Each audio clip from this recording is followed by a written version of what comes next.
Hey guys, what's up? It's me, Thomas. Today we're back here with John Scorcher. Yeah, no, not a top 10, but, well, it's something I've done before. And it's time for all the Live Alive chapters ranked. Or, as I think Josh calls it, Live Alive. I don't know.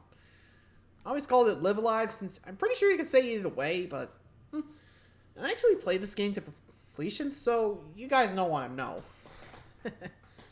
So it's going to be interesting to see where you rank some. Honestly, I'm not too sure.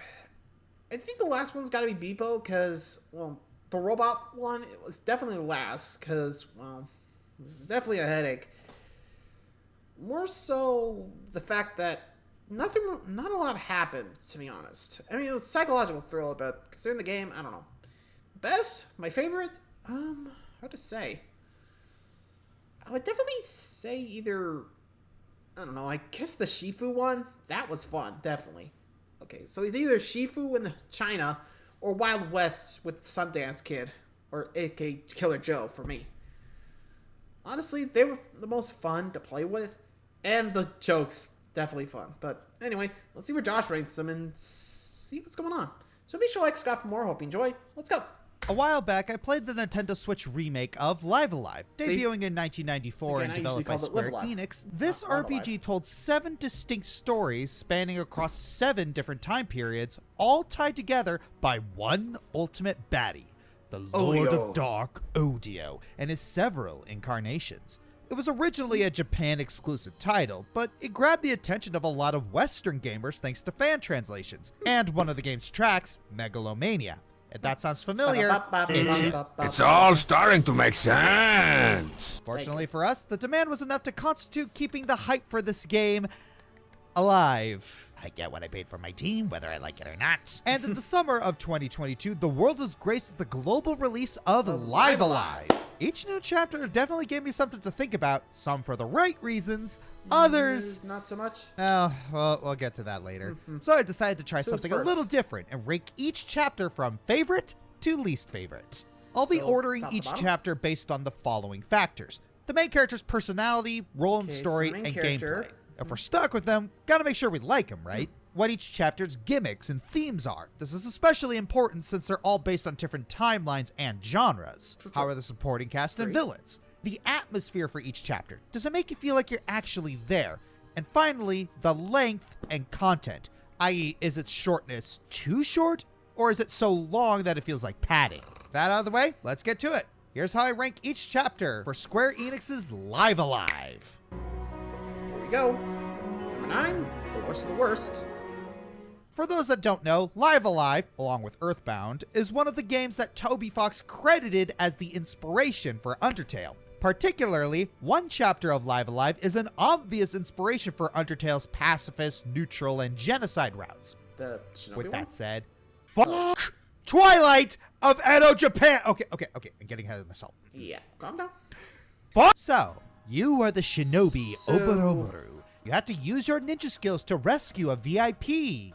Yep, it's a stealth mission. If you think that's the biggest reason why this chapter infuriates me so, oh, trust me when I say that is a single soggy strawberry in this swirl smoothie. The first problem is that this stupid place is a maze. It's freaking enormous. It's not always clear if you can go one certain direction. I'll say this though, scenery's gorgeous. I mean that honestly. The lighting, the layout, everything about this chapter's imagery is beautiful. So at least you have something pretty to look at while you're flipping lost. Oh, and if you're trying to do the pacifist route, well, don't you dare follow directions. You know that really helpful orange diamond on the minimap they added in the remake? The thing that single-handedly prevented anyone from getting lost? Well, if you go to it, the guy is a fake. Oh, and it's a fight that you can't run from, so if you didn't save beforehand, you have to start over. Are we having fun yet? And don't you dare talk to the wrong people or explore the area to try and get more info. Otherwise, it might trigger an unfleeable fight. Oh, and for shame if you foolishly show compassion to people, because giving food to someone starving in the prison is just another stupid trap. So, follow directions? Punished. Explore? Punished. Try to be nice? Punished. And yes, this is apparently what inspired Undertale's pacifist, neutral, and genocide runs. Wow. My verdict: Well, that was utterly horrendous. Thank you. it's especially frustrating because what this game deems as pacifist is really freaking arbitrary. Oh no, you can't kill anyone. But ghosts? Sure, you can kill those. And yokai? Oh yeah, f the yokai. And this puppeteer dude in particular. He doesn't count despite sentience and a crippling fear of death. Only living human lives matter. Except that they don't. Because of this. You see this? You have to go through these guys one way or another. No sneaking around. The non-pacifist way is just walking up to them and giving them a quick, merciful death via sword slice. So what's the pacifist route on this? You have to go through a really bonkers and complicated side quest that you will need a guide to get through, get a clone puppet, bring it up there without breaking it, yeah, that's something that can happen, and walk up to those guys. Then the puppet, for no freaking reason, just runs up to them and explodes. That is the pacifist route. Yeah, that morally confused Batman Begins bullcrap of, I don't have to kill you, but I don't have to save you either. Oh no, killing someone yourself? Bad. But building a frickin' bomb and letting it do the job? Totally fine! And your reward for doing things pacifist? You get an awesome sword that you can't frickin' use in the chapter. You can only use it in a future chapter, where you go through another tedious maze to get the good ending and get an even better weapon. So going through this maze, pacifist, is a complete waste of time. This reward feels like an insult. Nearly everything about this chapter seems designed to piss you off. And I hate how people describe it as complex, as if that's some sort of positive in this context. No! If complexity is dumb Easter eggs, convoluted side missions, confused morality, and the game picking on you as if this is Gary Gygax's sequel to the Tomb of Horrors, then yes, it's a complex, mixed bag. Believe it or not, the original version of this chapter was worse. You had to recall the password manually, and you got no hints from Majiro Nosuke and Muramasa. So it's got that going for it. It's also fair to say that this is the best looking chapter. As I mentioned, it's gorgeous. Look at this. Also, I do like some of the puzzles, particularly the wheel one. The final boss has a delightfully disturbing design, and the twist that the guy you're saving is an actual historical figure is pretty cool. Also, fun fact, one of the bosses is voiced by Suki from Avatar: The Last Airbender. My girlfriend was in Twilight of Edo Japan. That's rough, buddy. But those bits are not nearly enough to carry what was ultimately an incredibly frustrating chapter of annoying trial and error gameplay. That's why I'll never forgive the Japanese! Yeah, honestly, I did try the pacifist run. I was like, yeah, no, I just quit and moved on to a different chapter, and I had to come back to here when I realized, it's fine. Like, I didn't try. Like, any fight I didn't have to do, I was like, Like, I think for me, it was more like, if you pick a fight, then go ahead. But, I don't know. Like, if I accidentally start a fight I didn't want to fight, I could leave easily. You know, since, you know, they don't chase after me. But if they did, well, they're dead. Maybe that's what inspired it, the fastest to pacify him. But, like I said, I think that's what happened with me in the Edo Japan stuff. A little harsh, but kind of accurate. Yeesh. Kind of sucks that the worst chapter, when you think about it, is Ninja Base, which is pretty popular. Anyway, next. Let's see what's next. Okay, so this next bit's not going to have nearly as much anger. All the other chapters from here on out are at least above average in terms of overall quality. Don't misunderstand me. This chapter is good, and I bet when it appears, I'm gonna get some shocked reactions. But something has to go above Twilight of Edo Japan. And to be done, partner. One thing each chapter does really well is establish a tone and atmosphere. This one is no different. It's very much a classic Western. The plot feels very similar to Magnificent Seven. A stranger rolls into town, being troubled by outlaws, and has to protect the harsh but hospitable townsfolk. And once you know, his rival is also there. Oh, and I cannot talk about this chapter without this absolute oof. Let me guess. Here we It's go. not that you hate milk, but that you can't stomach it, unless it's fresh from your mother's tits. Your mother's baby. In Live Alive, You heard each me. chapter also has a gimmick of sorts. In Twilight of Edo Japan, it was the stealth. For this one, there's a time limit. So you only have a basically, prepare limited for the window drop. to grab a bunch of items and set traps for the main villain. Now, this is something easy to pick up. Grab everything you can. Simple, right? What isn't easy to pick up is you Ooh. don't set the traps yourself and you give them to others. And these Yeah. others have different timings to set things up, and it's not always very clear who's fast Yeah, at setting you things got- up and who isn't. Sure, Yeah. you could You deduce got a about few 8 people's hours to skills, do and it. I don't mind having to intuit a few things, but some require trial and error, and I'm not really a fan of having to play through something multiple times to get the best outcome. Though, to be fair, for me, maybe I'm overreacting. I'm going If you with the miss guy. a few traps, it's not a huge deal since it's absolutely possible to beat the boss with his entire entourage. But couldn't we have at least gotten some, I don't know, Clues? better hints towards who's best at what? Not like a super obvious loading screen tip, give X item to Y character, but maybe some more lines of dialogue, like, did you hear about the time Andy knocked that feller out with the frying pan?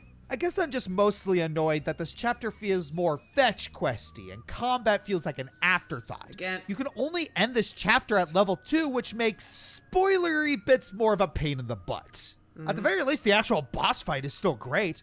Odio is an interesting opponent, with his Gatling gun making for a very positional battle. But I don't know. I guess the twist at the end regarding him felt a little weak yeah. and, A horse dare I from say, Custard's Last silly. Stand. Other than that, I guess my last substantial complaint is that Sundown isn't that interesting of a character. Barely He's not talks. unlikable or anything. I just feel he's a bit lacking in development compared to other protagonists. All of them got good development despite the short length, while Sundown kinda just Pretty much stays just the showed up same. and bam. Now, I know that's part of the Western parody, you know, the mysterious silent stranger. And that's true. But the issue is that a lot of these mysterious strangers in Westerns, or even Western parodies, have big or interesting personalities to compensate. Sundown, unfortunately, doesn't have much for us to chew on, other than, you know, making history's first Yo Mama joke. I don't know, maybe give us a little more backstory? That way him teaming up with Mad Dog would have felt a lot more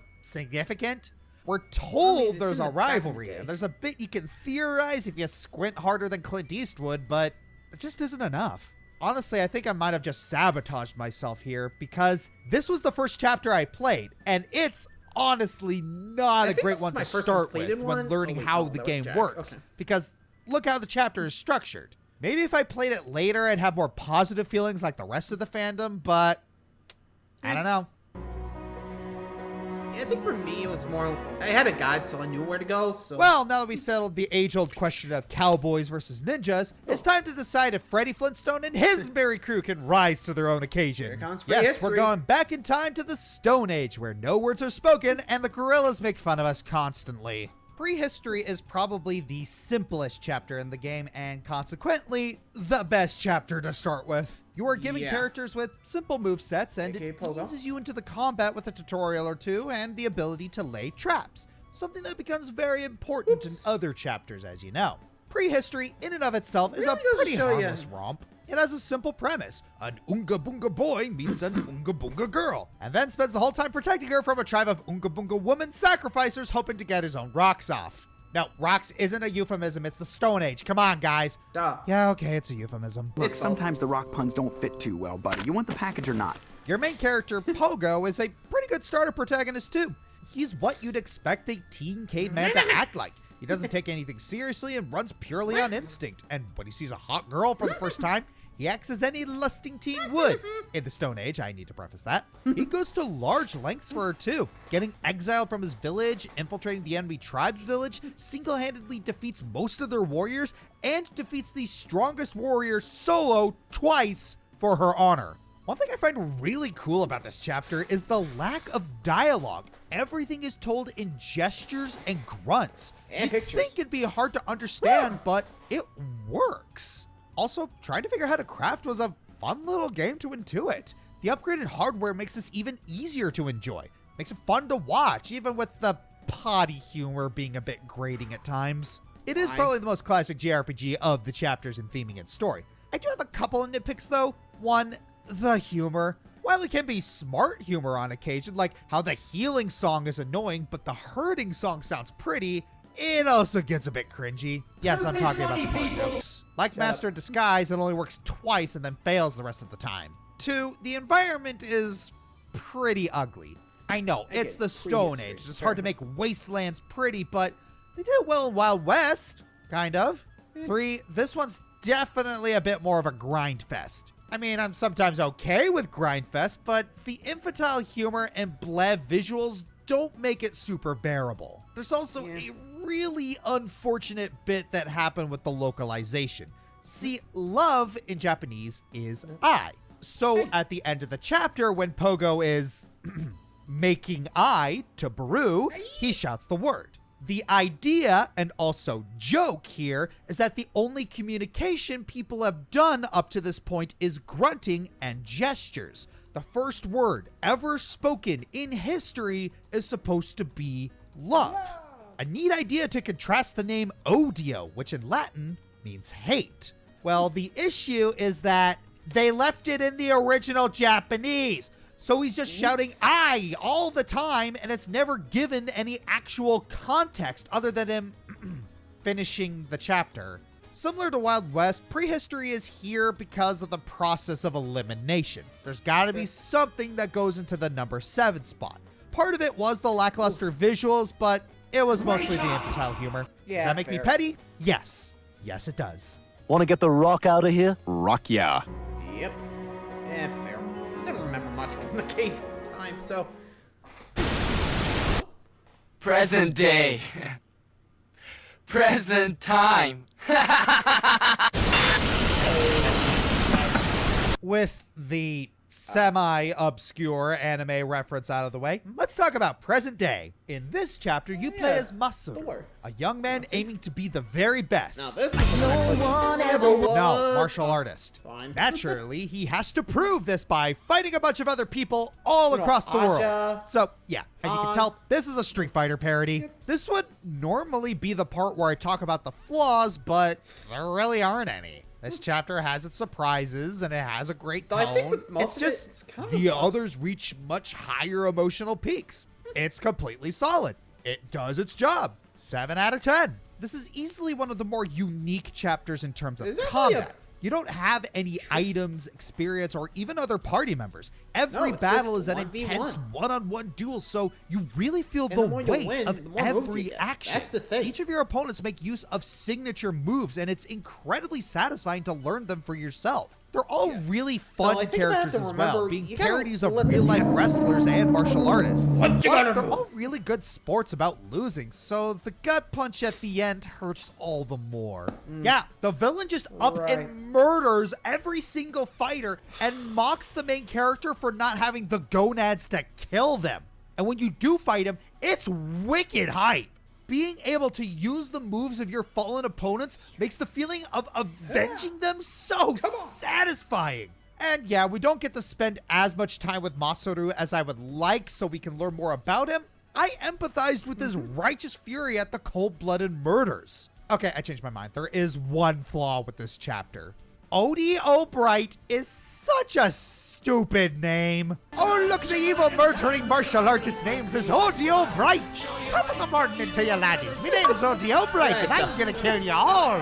You gotta give the voice actor a lot of credit. He's really trying to make the name sound intimidating, but come on.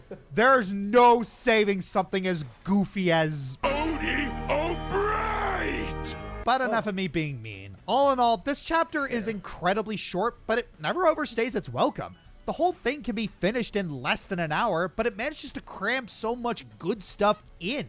It's like being able to play a 90s martial arts anime. Also, is that Ken's theme I hear?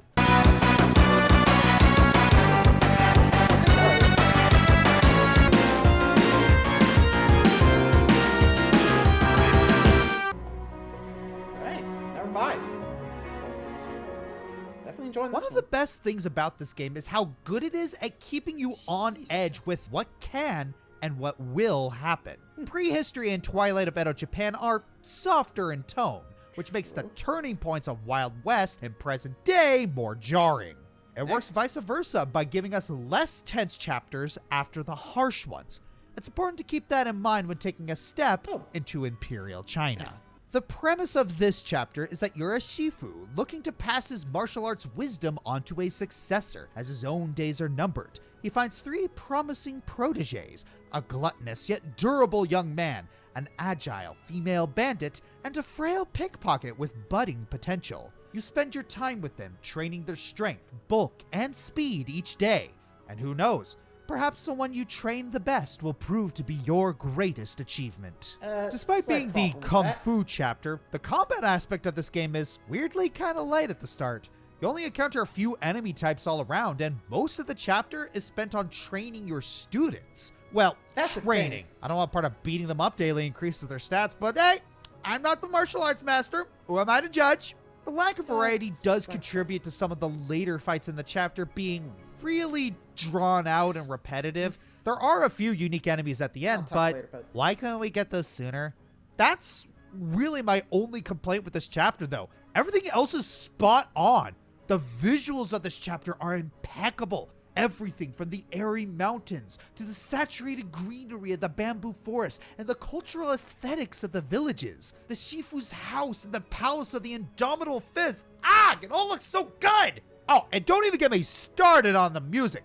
That somber flute really does the tone of this chapter justice, conveying the calming atmosphere and even the sad tone that comes in later parts of the story. You gotta love the Journey to the West reference too. Come on, you cannot tell me that these 3 aren't obviously Monkey, Pigsy, and Sandy.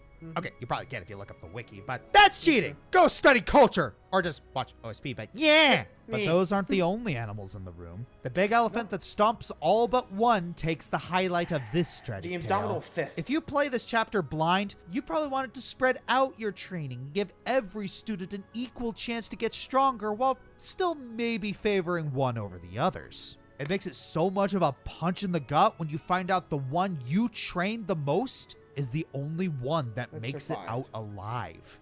Each of these characters have their own personal lives and ambitions, and training them never stopped you from seeing more of their plight. Finding out that some of them won't see the end of their journey is pretty heartbreaking. And that is why it's so much more satisfying when you get to take your successful student to the end and tear the Indomitable Fist down.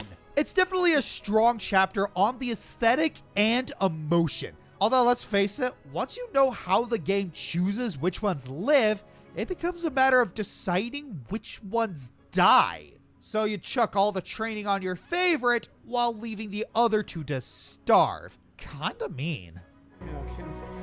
Yeah, honestly, if there was a route that you could, save more, I think this would be a lot higher, but no. It kind of means that you're kind of doing 2 of them to die, even though you promised them training. Like, that is messed up. Like, I know, I was trying to do that in the beginning until one of my commenters, I don't remember who, saying, well, you might want to focus on all of them. Or at least one. That's it. And honestly, when I saw that, I was like, no, that can't be right. But I think subconsciously, that's what I was doing. It's kind of sad you couldn't, find some way to, make sure they all live, but there can be only one Shifu, I guess. What can you do? Though, wouldn't it be kind of cool if there was a way you could, save them, though the one that handles it the best was, the one that would train the others to master the arts, Take the place of the Shifu, right? I don't know. At least that's how I see it, but what do you guys think? Anyway, we got 4 left, and Nor Orsted, or I think the final chapter. Something tells me Orsted's going to be number 1, but, well, we'll see. Still got the near future, which will be Akira's. That's how I called them. We got Kirby's chapter, the far future. We got Orsted, and I think we got the final one, the Realm of Darkness, I think. We got those 4 left, so let's see where the rest lead. Here we go. All right, we did Caveman, Ninjas, Cowboys, Kung Fu Masters, and Street Fighter. What next? Just plain anime BS? Yeah, that sounds Pretty about much. right. Near Future Here we is go. pretty much a mecha us off. anime with psychics. Let's see. We start off with a monologue from the main character about how his life went to hell. Check. Main character started developing psychic abilities after significant trauma. Check. Best friend and older brother figure is a biker with a dumb alias. Check. We get a And you turtle wonder why I robot call partner it that's after piloted by the liquidated remains of our sister's dying turtle. Check. Yikes. Wait, what? While the tone shifts in the previous chapters really put you on edge, Near Future is just all over the place in tone. It starts out with the sad backstory, but the tone quickly changes to a snarky teen protagonist fighting a biker gang and an anime intro song that gives more Ultraman vibes than a Power Rangers spinoff. And then it goes from there to a military cult sacrificing humans to a dark bird god. On the one hand, yay, mecha anime parody. Wait, mecha animes include Evangelion. Fuck! How did I not see the body horror coming? The main character's named Akira, for crying out Yeah, loud! that's what I said. Speaking of, Akira starts off as a Orphan. turd. He's stubborn. He's abrasive. Makes one of the other orphans into his errand boy and is always getting into fights. I'll be honest, I hated him at the start. But what I appreciate fuck is you too. as the story continues, you meet new characters and he gets so much better. First off, we have Dr. Tobai, who looks like if the Candy King from Wreck-It Ralph got his doctorate from Dr. Eggman. And yes, he's the one who turned our sister's turtle into soup and made it into a robot. Oh, I just love wholesome Titan. body horror. And then he introduces us to the Steel Titan, and it becomes mecha anime BS again. Then the biker gang kidnaps one of the orphans. Kazu. And the cruel biker bestie Lawless? Lawless, yes, that is his alias, helps you get him back. While you're there, you hear about a laboratory. Oh no, mecha anime and laboratories never mesh well. Yep, here it Most comes. of the lab seems pretty okay until you find a server room with here a we go. bunch of giant containers that you can read the minds of. If that doesn't directly invoke I have no mouth and I must scream, I don't know what does. And we confront the leaders of the bikers only to find out they're a cult who wants to resurrect an evil god. great one. And we want to fight them, but instead they make Yep, us so fight we- a robot being controlled by an orphan's father as a Yeah. liquefacted human. And Watanabe. yes, when you destroy the robot, the goo that is his father's consciousness just spills out all over the floor. Yeah, ba-boom. Cheese and rice. It gets worse. The cult succeeds in resurrecting their god, and the only way to defeat them is with the Steel Titan. While Lawless tries to use it but fails because of the lack of psychic powers. He uses some enhancers to juice up his psychic energy, but dies in the process. Before he does, he tells Akira that he was the one who killed his father. Akira, troubled and saddened by learning the truth and seeing the closest thing he had to another father die in front of him, he musters all the energy he has to go Super Saiyan and pilot the robot. This is probably the most hype Megalomania fight. Akira Basically, succeeds gotta and is ride a able to kick. destroy the god and the cult. However, after he wins, the lake of liquefied humans, yes, that's still a thing, almost sucks up Akira and the robot. And it ends with Akira on a park bench and selling taiyaki in Lawless's stead. All right, it's a mecha anime, and that includes Evangelion. Great. Now look, this chapter can understandably be very polarizing. I bet that people familiar with the game were surprised I ranked it so high, especially above Imperial China. And yeah, I don't blame you. I thought I was being crazy too, but the more I thought about it, I just loved it that much. The theming and the atmosphere, and especially in the second half, are just that good. Yeah, Akira took a little bit of getting used to, but I ended up liking him in the end. I also surprisingly enjoyed the complicated story, and even if the ending was a bit off, I honestly found it hilarious, because of course it would do that. Still better than the Evangelion movies, am I right? Heyo! Alright, that's all the main characters. One more. Okay, yeah, this Here might it is. catch you off Middle guard. Ages. I mean, Forsteds. Middle Sure. Ages not being atop the rank? Surely a mean, good it's explanation for this you have, Josh. Well, I hope you accept change in the form of subjective opinions, because that's about all I can offer. I'll get to that later. Middle Ages is the chapter that absolutely rocked the players of this game, and chances are, it's what made them undying fans. You unlock this chapter after That's you the beat last the other one. 7, so whatever this one has to offer must be really special. And it is. At first, it's more of the traditional Usual JRPG thing, fare. You play as a Thinking- heroic knight, become romantically involved with a princess. She gets captured, and you have to rescue her. You're even joined by the standard RPG team, a mage, a cleric, and a warrior. Too bad there isn't a thief. Or is there? There were some interesting choices made for this chapter. The vocabulary is pretty thick on ye olden tongue, though not I quite like Shakespearean level. Some people might like it, while others have found it to be a bit much. Me? I dare say it's time such tongues find light again. Nonetheless, characters great exist still. I guess it depends if you like charming Shakespearean and stuff, keen. you know? Uranus, wise and calming. Hash, hardened for reasons deeper than seemed. And Ersted, a legend in the making. As tale we tread, elements of tradition crumble. Allies fell, mission remained unsolved, and conspiracies arose. Ersted, once beloved and renowned knight, slandered and exiled. Those once cheered hated him.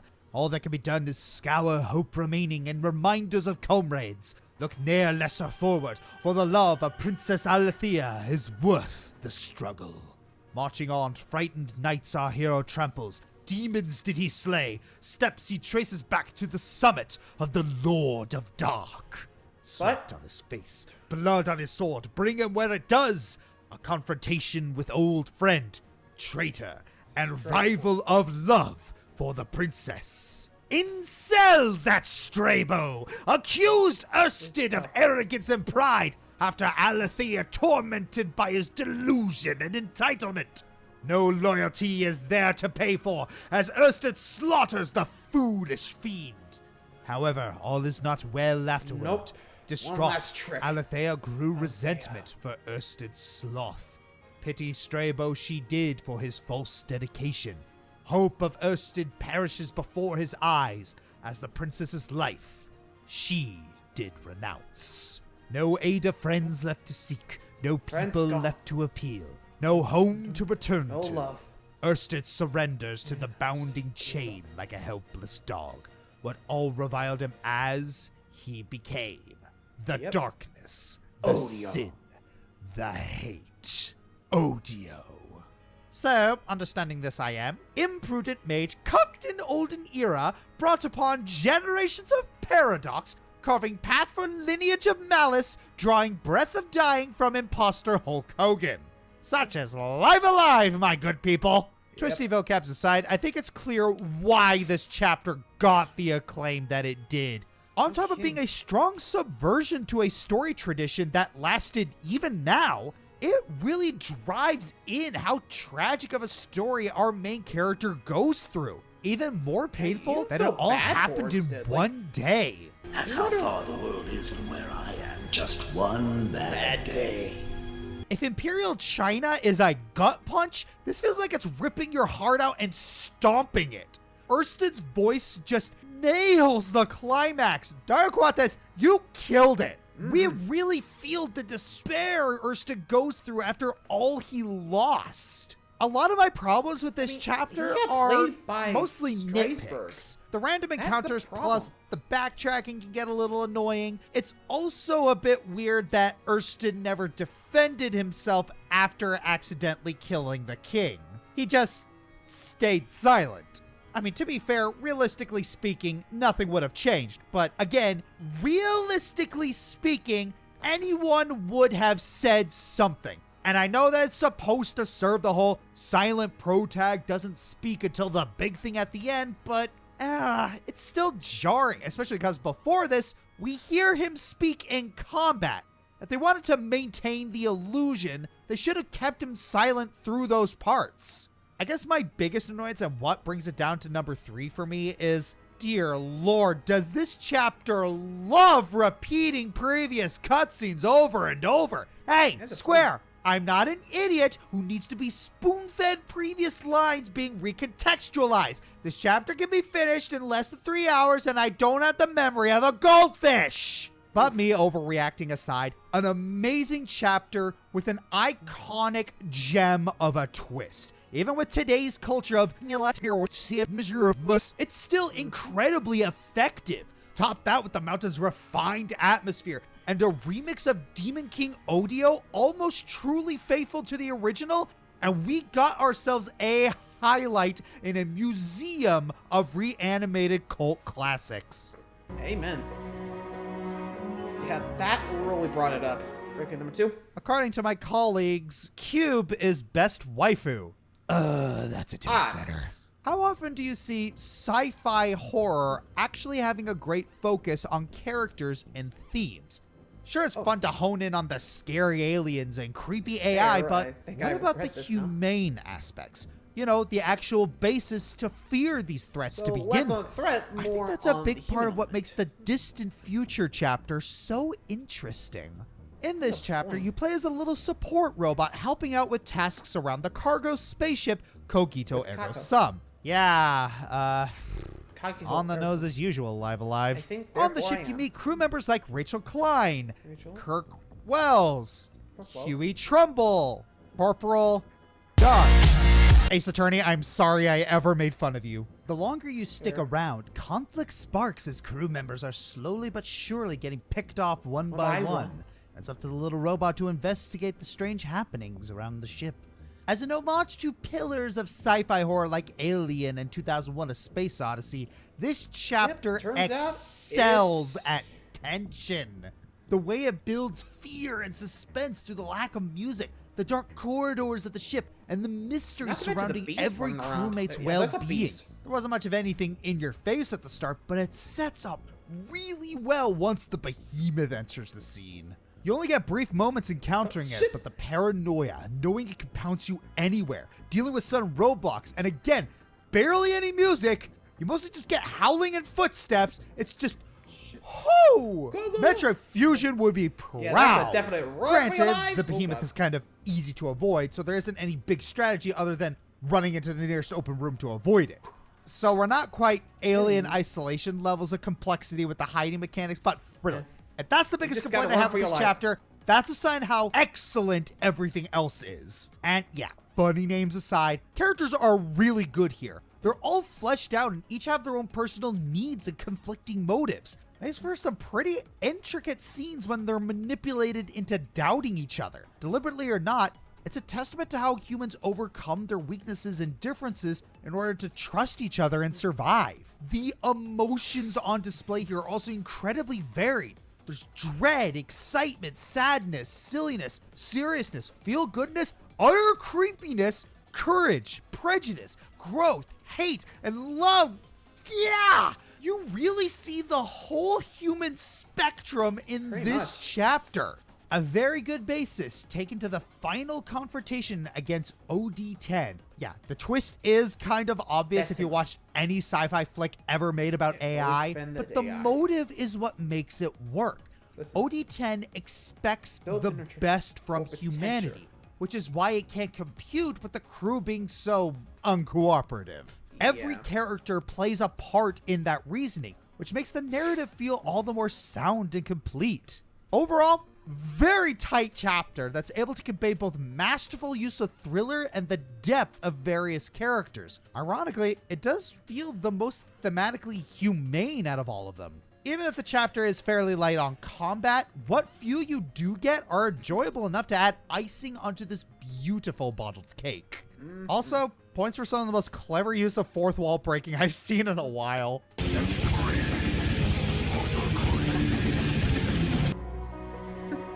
And the number 1 chapter. If you guys don't know it, here it comes. Oh my gosh, number 1 is the last chapter of the game. I did not see that coming. After the absolute wham episode that was the Middle Ages, the heroes of the other chapters are called to Lucretia so that Odio may crush their hopes with despair. The heroes must band together to stop the original incarnation. So, bad stuff first. Some of these dungeons are really freaking annoying. Oh, and of course Obros is the worst of this freaking cryptic maze bullcrap, because why wouldn't it be? There are a lot of annoying bits at the beginning, such as finding Sundown as a freaking chore if you didn't pick him as the protag. And yes, this overworld is designed to be explored and experimented with. And, you know, looking back, playing this on stream probably was not the best idea. it is kind of hard to maintain entertainment through some of the moments of downtime and some of the stuff before the ending that I'll get to. Good stuff, pretty much everything else. There is so much to explore and just interact with. Many of the dungeons have some fun gimmicks like cubes, puzzles, and Sundown's time limit mechanic being used more effectively to build dread. And I like that these people are given, time together, and depending on the order that you find them in, it can create some fun interactions. Oh, Pogo, you are absolutely precious. What's also satisfying is them fighting alongside each other in combat. The devs really went the extra mile with the amount of dialogue you can get between everybody. And it's all voice too, just icing on the cake. And depending on which character you pick, you get to see how they personally respond to Odio's philosophy, ranging from seeing bits of themselves in him, to gentle rebuke, to simple compassion, to telling him off. Know what your problem is? You blamed everyone else. Said it was them, or gods, or fate that made you what you are. But it was you! Just you! Yeah, people can suck. We could be selfish, look out only for ourselves. But if you focus only on the bad, judge them at the worst, well, you've already made up your mind, haven't you? Damn, Makita. Everything else is just an excuse! Let him cook! Speaking of Odio, let's talk about the boss fight. Purity of Odio is nightmare fuel, and it's amazing. Yeah, I don't know how they made Saint Althea even more terrifying, but they did. Now, yes, the climax admittedly does drag a bit afterwards with the cut scenes, but the rematches are over quickly, and holy frick! He ain't done. Sin of Odio! The music, the design, and the emotional payoff is phenomenal. Having Ørsted himself be the one to finish it off was poetic justice and a completely 100% satisfying ending. Absolutely worth it. And it really ties into the theme of the game, doesn't it? All that hardship and even annoyance, and in the end, it is absolutely worth it to persevere. While things may not work out the way you want, you gotta keep going. This has been Josh Scorch. He has a point. Like, if you just accept fate, it ain't gonna get better. That's the lesson. Keep fighting until the very end. Ørsted gave up. That's why he became the Lord of Darkness. He lost everything, but the fact, like Akira said it best, he focused on the worst, but there's still people who believed in him, the little kid, and yet he forgot about that, and boom, Lord of Darkness. Man, just hearing that back again, it's really why I love Live Alive, or Live Alive. Anyway, depends on how you want to say it, up to you. What do you guys think? Well, until next time, guys, thanks for watching. Let me know your favorite chapter. See ya.